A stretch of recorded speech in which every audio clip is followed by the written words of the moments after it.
Kumusta kaibigan? Halina at tayo ay maglakbay na puno ng kaalaman at aral. Mula sa mundo ng siyensya, hanggang sa kasaysayan, ating tatalakayin ang iba't ibang paksa na magpapalawak ng ating kaalaman, at magpapaningas ng ating kuryosidad. Kaya kung handa na kayong matuto, mag-relax at mag-enjoy lamang tayo. Tara, at atin ang simulan. Sama-sama tayong mag-explore, at matuto sa ating bagong talakayan. Mga bahagi at gamit ng computer system. Sa modernong mundo, halos hindi na natin lubos maisip ang buhay na wala ang computer. Mula sa pag-aaral hanggang sa paglalaro, ang computer ay naging isang mahalagang kasangkapan sa ating pang-araw-araw na gawain. Pero, ano nga ba ang mga bahagi ng isang computer system, at paano nga ba ito gumagana? Ang mga computer ay mahalagang bahagi ng maraming aspeto ng modernong buhay, mula sa pag-aaral at libangan, hanggang sa komunikasyon, at iba pa. Ang pag-unawa sa inyong interaksyon sa mga computer, ay makakatulong sa atin na bumuo ng matibay na pundasyon para sa aralin natin ngayon. Mga bahagi ng computer system at mga gamit nito.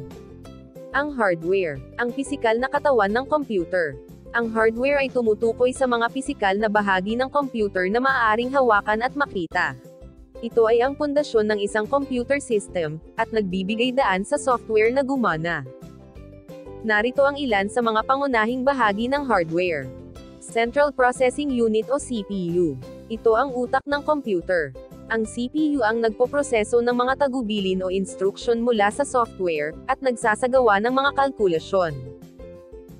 Narito ang ilang mahahalagang tungkulin ng Central Processing Unit o CPU.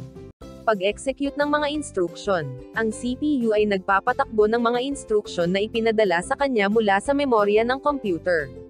Ito ang naglalakad sa mga komputasyon, pag-aaral, at pagproseso ng datos ayon sa mga commands na itinakda ng programa. Pagproseso ng aritmetiko at logic. Ang CPU ay naglalaman ng mga circuits na may kakayahang magproseso ng aritmetiko tulad ng pagdagdag, pagbawas, at pagpapalit, at mga logic operations tulad ng mga kumparahan, at paghahambing ng mga numero. Ito ang nagpapatakbo ng mga matematikal na kalkulasyon at lohikal na operasyon. Pamamahala ng I/O operations. Ang CPU ay nagpapatakbo ng mga operasyon ng input-output sa pamamagitan ng pakikipag-ugnayan sa mga input devices tulad ng keyboard at mouse, at mga output devices tulad ng monitor at printer. Ito ang nagpapabago sa paglipat ng datos sa pagitan ng memorya at mga peripheral device. Paghahanda ng datos. Bago ang pagproseso, ang CPU ay nagpapakete ng datos mula sa memorya sa mga manipulable na unit, tulad ng mga register nito. Ito ay upang maging mas mabilis at epektibo ang pagproseso ng mga operasyon. Storage device. Ito ay mga aparato na ginagamit upang magtago at mag-preserve ng impormasyon, datos, at mga files sa isang computer system. Narito ang ilang mahahalagang aspeto tungkol sa papel ng storage devices. Paggamit ng permanent storage. Ang storage devices ay ginagamit upang magtago ng impormasyon ng permanente sa loob ng computer. Ito ay naiiba sa temporary storage tulad ng RAM o Random Access Memory, kung saan ang data ay nawawala kapag nawalan ng kapangyarihan ang computer. Talagang memorya o non-volatile memory. Ang mga storage device ay karaniwang mayroong non-volatile memory, na nangangahulugang ang mga datos na nakaimbak, ay nananatiling nariyan kahit na mawalan ng kapangyarihan ang device. Ito ay nagbibigay ng pangmatagalang pag-preserve ng mga file at impormasyon. Organisasyon at access sa impormasyon. Ang storage devices ay nagbibigay ng paraan para sa organisasyon, at access sa impormasyon. Ang mga file system at file management software, ay ginagamit upang mag-organisa at mag-access sa mga file at folder sa loob ng storage device. May iba't ibang uri ng storage devices. Hard disk drives o HDD. Ito ang tradisyonal na storage device na gumagamit ng mga mekanikal na bahagi na nagbabasa at sumusulat ng datos sa mga magnetic platters. Solid-state drives o SSD. Ito ay mas modernong uri ng storage device na walang moving parts. Ito ay mabilis, tahimik, at mas matibay kaysa sa hard disk drives o HDD. Flash drives. Ito ay maliit na portable storage device na karaniwang ginagamit upang magdala ng mga file mula sa isang computer patungo sa isa pang computer. Cloud storage. Ito ay isang uri ng storage na nagbibigay daan sa mga gumagamit na mag-imbak ng kanilang mga file sa internet, na nagbibigay daan sa kanila na ma-access ito mula sa anumang device na may internet connection. Graphics Processing Unit o GPU. Ang GPU ay isang specialized processor na nagpoproseso ng mga graphics. Ginagamit ito upang mapabilis ang pagpapakita ng mga larawan at video sa computer. Motherboard. Ito ang pangunahing circuit board ng computer. Dito nakakabit ang lahat ng iba pang bahagi ng computer at nagsisilbing daanan ng impormasyon sa pagitan nila. Input devices. Ang mga input devices ay ginagamit upang magpasok ng datos sa computer. Ito ang nagsisilbing tulay sa pagitan ng computer at ng tao. Nagbibigay daan din ito na makipag-ugnayan at magbigay ng mga tagubilin sa sistema. Keyboard. Ang pinakapangunahing input device. Ginagamit ito para sa pag-type ng teksto, numero, at mga espesyal na karakter o simbolo. Narito ang mga pangunahing tungkulin ng keyboard. Ang mga gumagamit ng keyboard ay nagpapatakbo ng mga keys gamit ang kanilang mga daliri, at ang computer ay tumatanggap ng mga signal mula sa keyboard at nag-i-interpret ng mga ito bilang mga karakter o commands. Ang mga keyboard ay maaaring may iba't ibang layout depende sa lokalidad tulad ng QWERTY, AZERTY, o Dvorak, at maaaring mayroong mga karagdagang function keys at shortcut keys para sa iba't ibang mga gawain. Mouse. Isang pointing device na ginagamit upang kontrolin ang cursor sa screen, mag-click sa mga icon, at mag-navigate sa mga menu. Ito ang kumokontrol sa galaw ng on-screen pointer, at isinasaad din ito ang gagawin ng computer. Narito ang mga pangunahing tungkulin ng mouse. Ang mga gumagamit ay gumagalaw ng mouse sa isang pad o surface, at ang computer ay nagtutugon sa mga galaw na ito sa pamamagitan ng paggalaw ng mouse pointer sa screen. Ang mouse ay mayroon ding mga buttons, tulad ng left button, right button, at scroll wheel, na maaaring gamitin para sa pag-click, pag-right click, at pag-scroll sa mga interface at mga elemento sa screen. Webcam. Isang camera na nakakabit sa computer. Ginagamit para sa video chat, pag-record ng video, at iba pang mga aplikasyon. Output devices. Ang mga output devices ng isang computer, ay ang mga kagamitan na nagpapakita o naglalabas ng impormasyon na naproseso ng computer. Ang mga ito ang nagko-convert ng digital na data, sa isang format na nauunawaan ng mga tao tulad ng visual, audio, o pisikal na output. Monitor. Ang monitor ang mata ng computer. Dito natin nakikita ang lahat ng impormasyon, larawan, at video. Katulad ng mga mata ng tao na nagdadala ng visual na impormasyon sa utak, ang monitor ay nagpapakita ng visual na impormasyon mula sa CPU. Narito ang mga ilang mahahalagang punto patungkol sa papel ng monitor. Pagpapakita ng mga larawan at text. Ang pangunahing tungkulin ng monitor ay magpakita ng mga larawan, text, at iba pang mga graphic na nilikha ng computer. Ito ang nagbibigay sa mga gumagamit ng visual na representasyon ng datos, application interfaces, at iba pang mga elemento sa screen. Pagpapakita ng video at multimedia content. Ang monitor ay nagbibigay daan sa mga gumagamit na panuuri ng mga video, pelikula, at iba pang multimedia na nilalaman sa computer. Ito ay nagbibigay ng immersive na karanasan sa mga gumagamit habang naglalaro, nanonood ng video, o kahit nagtatrabaho sa mga graphical na aplikasyon. Pagpapakita ng grapiko at animation. Ang monitor ay may kakayahan na magpakita ng mga complex na grapiko at animation. Ito ay mahalaga sa mga graphic design, video editing, at gaming, kung saan ang mataas na kalidad ng visual na output ay kritikal. Resolusyon at refresh rate. Ang mga teknikal na katangian ng monitor, tulad ng resolusyon at refresh rate, ay nagtatakda ng kalidad ng output na ipinapakita nito. Ang mas mataas na resolusyon at refresh rate ay nagre-resulta sa mas malinaw at mas mabilis na mga larawan sa screen.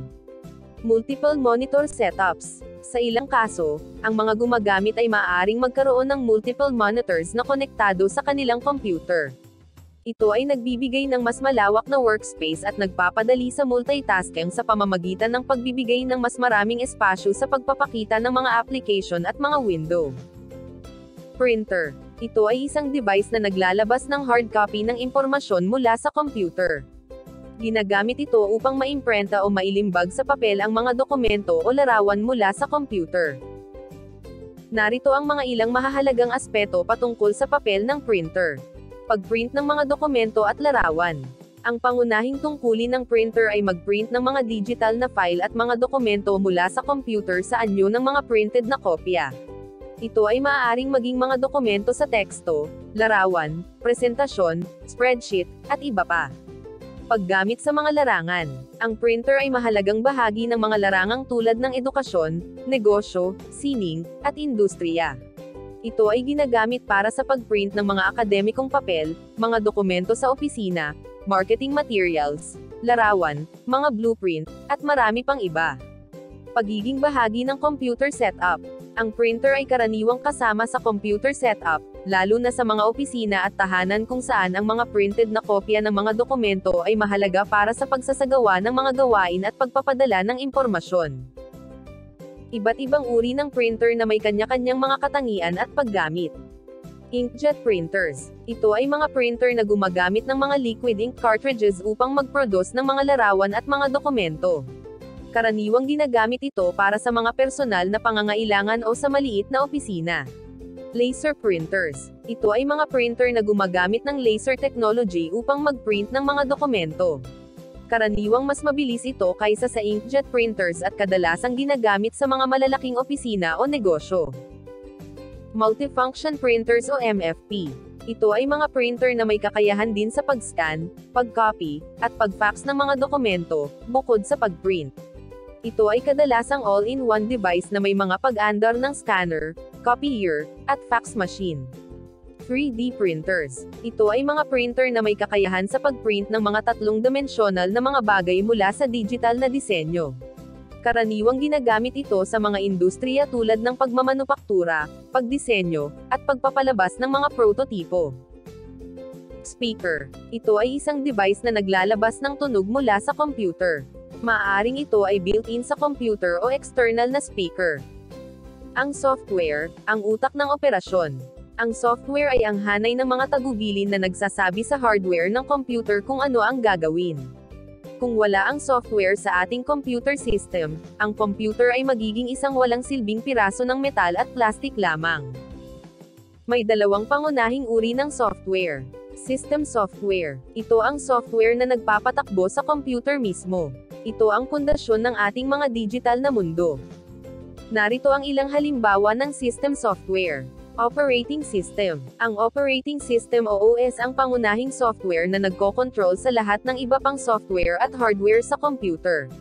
Ito ang nagbibigay daan sa pagpapatakbo ng mga programa, pag-access sa mga file, at pakikipag-ugnayan sa mga peripheral devices. Halimbawa ng mga operating system o OS ay ang Windows, MacOS, at Linux. Device drivers. Ang mga device drivers ay mga programa na nagpapahintulot sa computer na makipag-usap sa mga peripheral devices tulad ng printer, scanner, at webcam. Utilities. Ang mga utilities ay mga programang nagbibigay daan sa pagpapanatili at pag-optimize ng computer tulad ng antivirus software, disk cleanup software, at backup software. Application software. Ito ang mga programang ginagamit natin para sa mga partikular na gawain.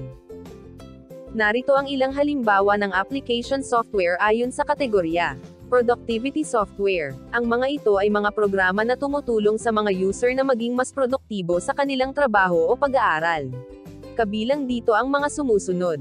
Word processor, tulad ng Microsoft Word, Google Docs, at iba pa. Spreadsheet software, tulad ng Microsoft Excel, Google Sheets, at iba pa. Presentation software tulad ng PowerPoint, Google Slides, at database software tulad ng Microsoft Access, MySQL, at iba pa. Entertainment software. Ang mga ito ay mga programa na idinisenyo para sa libangan at paglilibang. Kabilang dito ang mga sumusunod. Video games, music players, video editing softwares, at graphic design software. Communication software. Ang mga ito ay mga programa na tumutulong sa mga user na makipag-usap sa isa't isa. Kabilang dito ang mga email client, tulad ng Outlook, Gmail, at iba pa. Instant messaging apps, tulad ng Messenger, WhatsApp, at iba pa. Video conferencing software tulad ng Zoom, Google Meet, at social media platforms tulad ng Facebook, Instagram, at X. Business software. Ang mga ito ay mga programa na idinisenyo upang matulungan ang mga negosyo sa kanilang mga operasyon. Kabilang dito ang mga accounting software tulad ng QuickBooks at Xero. Customer relationship management software tulad ng Salesforce, HubSpot, at iba pa. Enterprise resource planning software tulad ng SAP, Oracle, at project management software tulad ng Asana, Trello, at iba pa. Educational software. Ang mga ito ay mga programa na idinisenyo para sa pag-aaral at edukasyon. Kabilang dito ang mga learning management system, e-learning platforms, at educational games. Specialized software. Ang mga ito ay mga programa na idinisenyo para sa mga partikular na layunin o industriya. Ilang mga halimbawa nito ay ang medical software na ginagamit sa mga ospital, engineering software na ginagamit sa mga kumpanya ng konstruksyon, at financial software na ginagamit sa mga bangko. Ang computer system ay isang komplikadong sistema, na binubuo ng iba't ibang mga bahagi na nagtutulungan upang maisagawa ang mga gawain. Ang mga bahagi ng hardware at software ay nagbibigay daan sa mga user na mag-imbak, magproseso, at magbahagi ng impormasyon. Ang mga computer system ay naging isang mahalagang bahagi ng modernong buhay, at patuloy na umuunlad ang kanilang kakayahan at gamit. Ang pag-unawa sa mga bahagi at gamit nito, ay mahalaga upang mapakinabangan natin ang kapangyarihan nito sa iba't ibang larangan ng ating buhay. Hanggang sa muli, maraming salamat sa panonood.